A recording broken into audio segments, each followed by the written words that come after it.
Muy bien, ayer conversábamos acerca de qué pasará con las elecciones, qué sucederá en la primera, qué sucederá en la tercera.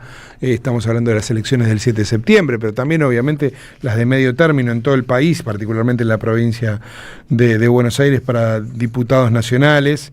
En el caso de la ciudad se votan además senadores, lo mismo que en otras provincias. Bueno, hay ahí algo interesante para pensar, y también se conoció en los últimos días un estudio de Subán Córdoba, que tiene un nombre sugerente para que empecemos a pensar de qué se trata la cosa, y ¿es la economía estúpido? Aquella famosa frase de la discusión de la política norteamericana de los 90, parece definir un poco al menos qué es lo que se saca como conclusión en este estudio, con datos como que el 65,1% de los encuestados dice que su situación económica personal empeoró en los últimos 6 meses, que el 54,2% afirma que no le alcanza para cubrir sus necesidades básicas, y más del 50% siente miedo de perder su trabajo o sus ingresos por las políticas del gobierno de Javier Milei.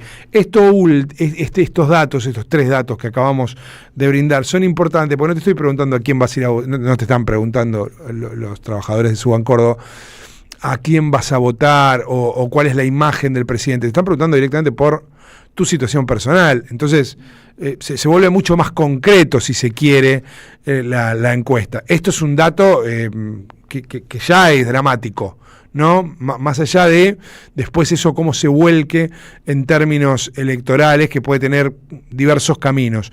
Puede ser votar al gobierno, votar en contra del gobierno, abstenerse, algo que hemos visto que en el último tiempo también está cundiendo, pero el dato de que el 65,1% de las personas entrevistadas sienten que empeoró su situación en los últimos 6 meses es un dato fuerte. Estamos en línea con Gustavo Córdoba, justamente uno de los dueños de la consultora. Gustavo, ¿qué tal? Marco Cittadini te saluda aquí en la 530. ¿Cómo estás?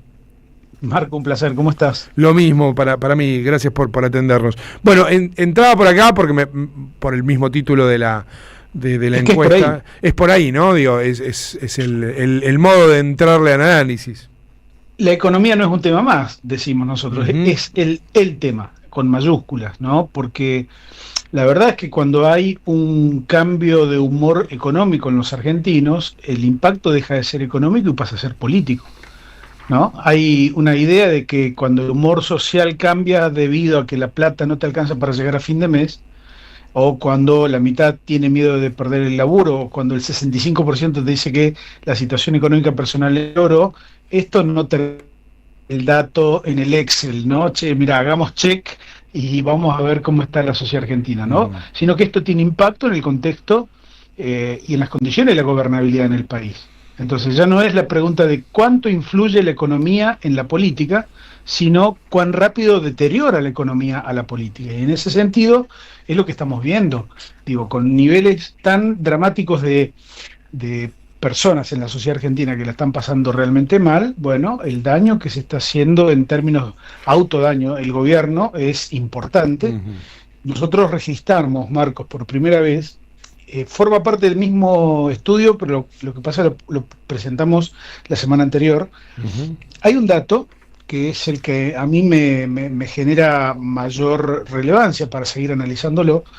En términos concretos, el antikirchnerismo en la Argentina es visualizado hasta acá como el villano del país, claro, ¿no? Es el cuco que te ponen cuando no quieres tomar la sopa. Cuando quieres ganar una elección te dicen, estos son kirchneristas. Entonces el antikirchnerismo es muy potente porque, fíjate, metió 2 presidenciales, ¿no? Mauricio, no se puede entender la victoria de Macri o la victoria de Milei sin este antikirchnerismo. Bueno, claro. En la encuesta última que hicimos, por primera vez, nosotros venimos midiendo de manera sistemática este dato y muchas veces no lo publicamos porque no da el contexto, pero preguntamos, ¿usted cómo se siente hoy? ¿Peronista, antiperonista, kirchnerista, antikirchnerista, mileísta, antimileísta? Bueno, es la primera vez, Marcos, que el antimileísmo superó en porcentaje al antikirchnerismo. Mira.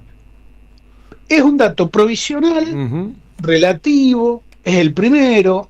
El clivaje que nosotros los politólogos usamos para identificar la fractura expuesta que tiene una sociedad en un momento determinado no se construye de la noche a la mañana, es un proceso largo, por lo tanto hay que tenerle prudencia y respeto a este término y a este cambio en la percepción de los argentinos, pero evidentemente algo está pasando, porque una mayoría de personas se está parando en la vereda de enfrente de Javier Milei y lo está visualizando ya como el nuevo malvado de la película. Vos decís algo que es interesante, decías recién algo, ¿no? En ese sentido, digo, después los caminos o el modo en el que se expresa este sentimiento, bueno, tienen que ver obviamente incluso con la dinámica de articulación política de los espacios de la oposición. Yo me acuerdo bien, y te pregunto si está relacionado con esto. En el año 95, Carlos Menem gana las elecciones por amplio margen, se hablaba en ese momento del voto licuador, aquello del voto cuota, ya había un 18% de desocupación en el país. En 1997 pierde las elecciones de medio término y por supuesto el oficialismo pierde las elecciones del 99. ¿Qué pasa entre un momento, entre un proceso y el otro? Entre un proceso de que una parte de la sociedad empieza a ver que las cosas no funcionan bien, pero todavía acompaña, porque bajó la inflación, porque hay, bueno, en ese momento obviamente había una capacidad de créditos inmobiliarios, incluso importantes, hipotecarios importantes, y 2 años después que se empieza a perder ese apoyo popular. Yo primero te diría, hay una total desconexión entre la elección legislativa y las presidenciales posteriores. Bien. Salvo la última que tuvimos, que en el 21, cuando perdió Alberto Fernández, es como que quedó concluida allí mismo su presidencia. Uh-huh. Yo te diría que las últimas 5 no tuvieron impacto en una victoria presidencial. Uh-huh. Es decir, quien ganó la intermedia no logró después coronar la presidencia. Claro. Lo que sí está claro que esta elección, con su rareza, porque no todos los países del mundo la tienen, Estados Unidos la tiene, nosotros sí también, somos de los pocos países que tenemos este tipo de elección, votamos básicamente para premiar o castigar el modelo económico del gobierno de turno, uh-huh, para reordenar un poco los liderazgos internos de todas las fuerzas políticas que participan. Y no más que eso, Entonces, lo que pasa es que nosotros vamos a una elección y creemos que es una elección definitiva. ¿Vos te acordás cuando perdió el kirchnerismo con de Narváez? Sí. Hubo una sensación de vértigo institucional en el país. Total. ¿No? Que si nos vamos, que si nos quedamos. Y la verdad es que los tiempos legislativos, Marcos, no son equivalentes a los tiempos de un ejecutivo. Entonces, esos cambios que vienen después de una victoria opositora en un marco legislativo, y demora hasta el año siguiente que se conforman las cámaras, que empiezan a funcionar, ¿viste? Se van diluyendo en el tiempo los efectos políticos de esa victoria. Entonces, lo que hay que tener en claro es que esta es una elección en la cual, primero, hay que entender que la ciudadanía tiene muy poquitos incentivos para movilizarse. Uh-huh. La economía es el principal factor. Menem fue reelecto porque había mejorado en términos relativos el ingreso de la gente. Sí, claro. Cristina fue reelecta porque de alguna manera había mejorado los ingresos de la gente. El resto de los presidentes han sido de un solo mandato porque han licuado el poder adquisitivo en general, ¿no? Ese es como el vector básico, ¿no? Digo, como la economía es el primer elemento que yo te voy a citar para esto que te voy a decir. El segundo tiene que ver con el clima de violencia política inusitada que hoy tiene la Argentina, derivado de un gobierno que cree en esa metodología de agredir, de no estar, de humillar, ¿no es cierto? En tercero, te diría, una elección legislativa que no le cambia la vida a nadie, uh-huh, salvo a quienes son electos. Entonces vamos sumando la economía, el clima de violencia política, una elección fría que no moviliza. Y bueno, no es de extrañar que hasta acá en las 9 experiencias que hemos tenido, hayamos tenido una movilización electoral más bien discreta y pequeña, ¿no? Claro. Salvo Formosa, que fue, digamos, ahí el diferencial, que sacó 70 puntos. Ahora, vamos a ver lo que va a pasar en Corrientes, que es una elección ejecutiva, posiblemente mejore un poco la participación electoral, y veremos provincia de Buenos Aires. Sí. Yo te digo, Marcos, honestamente, con este marco, con este contexto, si votás el 55% de la gente, yo te firmo ya, ¿no? Claro, sería una muy buena elección. Eso es me corro un segundo de la encuesta y de lo electoral puramente. Es una muy mala noticia, ¿no? Digo, en términos sociales, porque quiere decir que empezás a generar como una especie, no exactamente una sensación de anomia, pero en todo caso de falta de representación, que vuelve complicadas las cosas, ¿no? Se pierde legitimidad, pero esto es un mensaje, a ver, no es para los comunicadores, no es para los analistas, es para el sistema político, ¿no? los que se tienen que poner las pilas, Marcos, son los dirigentes. Claro. Que no representan lo que tienen que representar, que no están cuando tienen que estar. Ujú. Yo te diría hoy, es como que si la política le estuviera diciendo a la gente, mira, esperanos que estamos resolviendo nuestros problemas internos, deja que nos peleemos a fondo y cuando terminemos esto nos vamos a dedicar a resolverle los problemas a ustedes. Claro. Una cosa de locos, ¿no? Claro. Entonces, es entendible por allí la postura de la falta de movilización, porque bueno, la política tampoco ha hecho tanto mérito para recuperarse. Y encima tenés un gobierno antipolítica que te genera, digamos, una sensación de vértigo aún mayor, y bueno, los problemas son bastante gigantes desde el punto de vista de la legitimidad, ¿no? Claro. Porque los peligros, ¿sabes cuáles son? Ir a un régimen al estilo de Bukele. Claro. Bukele fue reelecto, Marcos, con el 85% de los votos hace poco. Sí. Pero votó el 44% de la población. Claro. Con el nivel de representatividad. Cuando te dicen ese 80 y pico por ciento, vos decís, mirá vos, qué apoyo que tiene. Claro, pero es menos de la mitad de la gente la que fue a votar, ¿no? ¿Por qué? Porque en definitiva la democracia de Bukele es la democracia de los adeptos a Bukele. Y fíjate que este gobierno en Argentina le habla solamente a los suyos. Claro. Milei no está preocupado por generar una mayoría que le dé gobernabilidad. Milei está preocupado por generar una minoría intensa que le permita en este régimen que tenemos electoral sacar mínimo 35 o 40 puntos. Claro. Y ahí La elección de la Ciudad de Buenos Aires, ¿no? Por supuesto, y habrá que ver, yo te diría, depende de la economía, lo que nosotros vemos es que si el gobierno Milei logra de algún modo estabilizar la economía y hacer que de aquí a octubre mejore en términos relativos el ingreso de la gente, puede aspirar a tener entre 40 y 45 puntos. Claro. Ahora, si el gobierno, por el contrario, no logra domar al dólar y no logra evitar que los movimientos del dólar pasen a precios, además de la inflación que tenemos, el horizonte electoral puede achicarse, puede estar entre 35 y 40, y allí se da una circunstancia muy interesante que es esta. El peronismo, con todos sus dilemas, con todos sus problemas, con su líder presa, etcétera, con todas las tribus desunidas, etcétera, puede sacar lo que sacó Massa allá en la primera vuelta de las presidenciales del 2023. Esto es un 35%. Claro. Es decir, que se torna de pronto una elección un tanto más pareja, si las condiciones económicas no le favorecen al gobierno y a la sociedad argentina. Hay un oyente que nos pregunta algo que me resulta interesante por cosas que leía de la encuesta, y es si te podemos preguntar a quién votan según el rango etario. Yo no sé si eso ustedes exactamente lo midieron, pero en todo caso en la encuesta, por lo menos que acabo de leer, ustedes tienen algunas consideraciones, no exactamente de a quién votan, pero sí de opiniones según el rango etario, ¿no? Nosotros vemos que los jóvenes tienen un comportamiento atípico respecto del resto de las edades. Es decir, si uno compara la media de la aprobación del gobierno, los jóvenes están muy por encima de la media en la aprobación. Cuando uno evalúa, por ejemplo, la frase Milei está generando mayor desigualdad en la Argentina, que tiene un 60% de acuerdo, para los jóvenes, la mayoría, el 50%, dice que no, que está en desacuerdo. Es decir, que tienen una posición que contrasta con la del resto de las edades, mayores de 30 en general, y allí puede haber un doble fenómeno. El primero tiene que ver con que los jóvenes son un segmento cada vez mayoritario, cada vez más definitorio, porque son los que más van a votar en este contexto de desmovilización, por lo tanto hay que seguir con mucha atención a este votante. Tiene otra característica, hay una correlación entre el género y el voto a Milei. Generalmente los varones jóvenes son los que tienen una predisposición a apoyar más al gobierno o votarlo. En cambio, las mujeres jóvenes son, por definición, antimileístas. Son parte de ese componente antimileísta que hablábamos hace un ratito.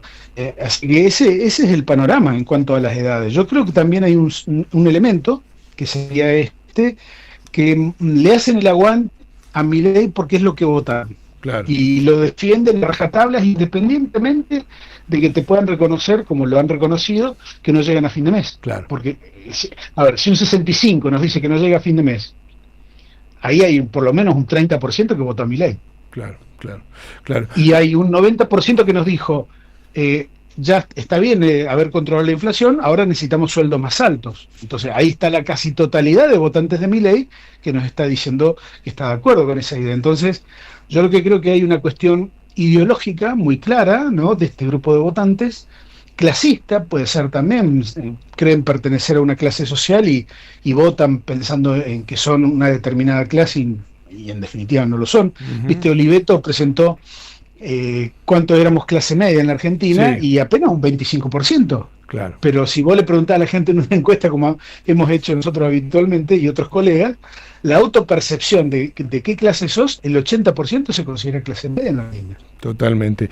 Lo último, porque me parece que es interesante cierto bonus track que ustedes publicaron, que tiene que ver con las relaciones internacionales, y preguntaban directamente qué tan importante es tener buenas relaciones diplomáticas con los siguientes países. Los dos países son, por supuesto, claves en hoy el mundo, en el desarrollo geopolítico, China y los Estados Unidos. Y me llama la atención un poco el resultado de la encuesta, contrario a la prédica del gobierno, ¿no?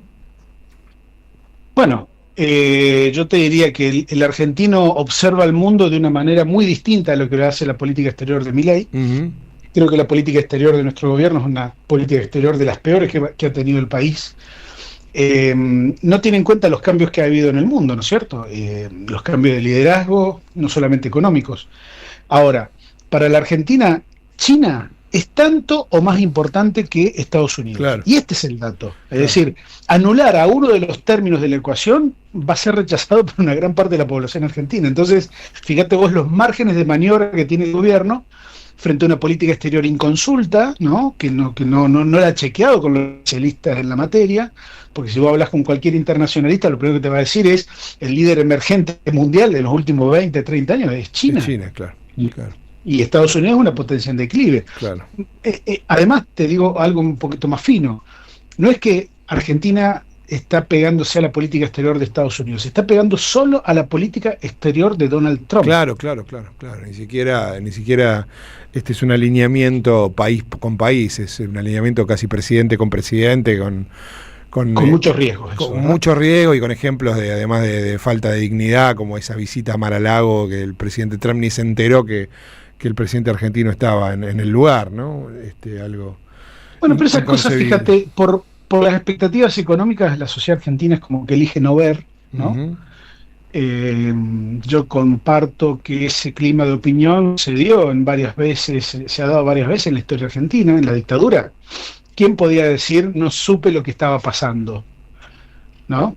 Y ahora hay mucha gente que sabe esto, pero en función, no sé, de una promesa económica, en función de que no vuelva el kirchnerismo, en función de que pasen determinadas cosas, hay mucha gente que elige no ver esto o no lo pone en una escala de jerarquía como para analizarlo, ¿viste? Ni siquiera lo toma en cuenta, hasta que la economía le prenda las luces. Ahí sí yo te diría, claro, ese es el momento crítico y clave de este gobierno, porque todo el mundo dice, bueno, vamos a llegar como sea a octubre, y ese es el lema del gobierno. Ahora, Marco, déjame decirte, lo que estamos viendo es para después de octubre. ¿Cómo hace el gobierno para tener los dólares que no tiene hasta ahora? Claro. Una elección pareja o una elección de 45 puntos no le va a dar al gobierno los números suficientes para aprobar leyes fácilmente. Simplemente va a tener una mayoría que le va a permitir que la oposición no le maneje los 2 tercios. Ese es el único logro político concreto que va a obtener Milei, pero no más que eso. Claro. Gustavo, como siempre, un placer. Abrazo grande. Chao, Marcos, abrazo. Que andes muy bien. Gustavo Córdoba, integrante, uno de los dueños de la consultora Suban Córdoba, con estos datos que son interesantes, que por ahí, mientras hacemos el repaso de los audios, vamos a estar tirando algún dato más. Por lo menos el de China y Estados Unidos es interesante por lo que ayer estuvo sucediendo en la Argentina, que es esta visita de Kristi Noem, la secretaria del Departamento de Seguridad Interior de los Estados Unidos, con bombos y platillos la presentaron y qué sé yo. Bueno, vamos a estar haciendo una referencia a esto y algunos datos de la encuesta sirven mucho para eso. Mi queridísima Florencia Ibáñez, ¿cómo va? Muy bien, acá estamos, Florcita? Sí, claro que sí, contenta de verte, Marquitos. Impresionante, te pusieron un vals, mirá. Ay, ahí sí, está. Es la bailar, la reina Isabel mayor ya, ¿viste? Cuando estaba mayor. Te saco a bailar el vals. Ay, quiero bailar un vals con Marcos. Mirá,